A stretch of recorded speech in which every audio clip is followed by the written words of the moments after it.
Reka nagire ngushimira kuba uhisemo gukurikirana gahunda zose umuyoboro mugari wa Ragrazia Africa kuri ubu uri gutegura kandi ukomeje kugenda ukugezaho.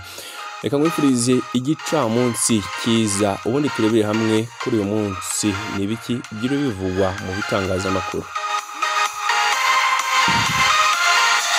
Reka ngwire ko zimwe mu nkuru zakomeje kugenda zitrendinga uyu munsi ari uko umunyarwanda yapfiriye muri kasho i Kinshasa.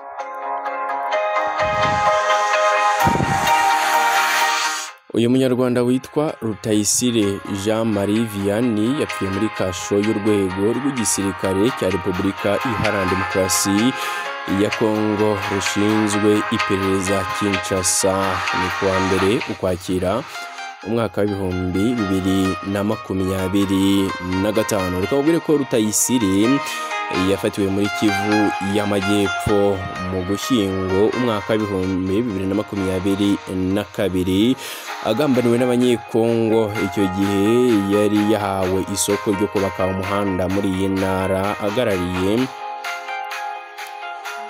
ntara ahagarariye sosiyete y'ubwubatsi ya EPOS.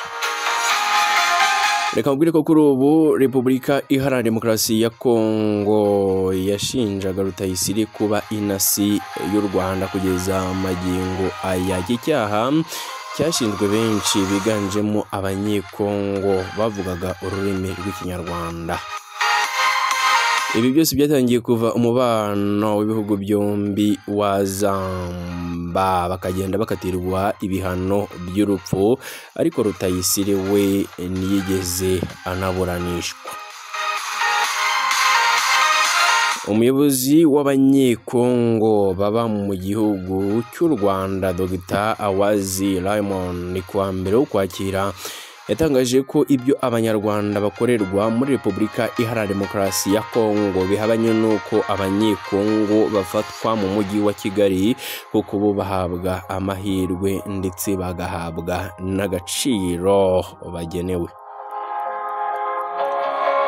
Reka bwire ko Dr. Awazi yatanze urugero rw'umunyekongo Alfred Karomire wahawe isoko rinini ryo gushyira ibimenyetso mu mihanda yo mu gihugu cy'u Rwanda, nyamara leta ya Repubulika Iharanira Demokarasi ya Kongo yo itari yahaye agaciro ubushobozi afite. Aho mu magambo yagize ati: Bwana Alfred Karomire yanahawe igikombe na Minisiteri y'Ingabo ku by'imyitwarire myiza n'uburyo ashyira ibimenyetso mu mihanda.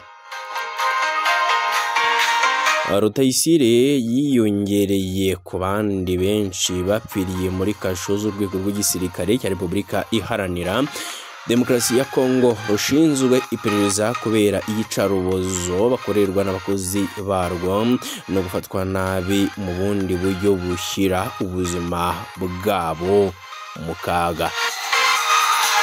Reka mbwire ko umwe mu bavu baherutse gupfira muri kasho y'urwego bazira iyicarubozo ni Lieutenant Generali Sikatemba Shabani wabaye umugaba mukuru w'ingabo za Repubulika Iharanira Demokarasi ya Kongo kuva mu 2003 kugeza mu 2009.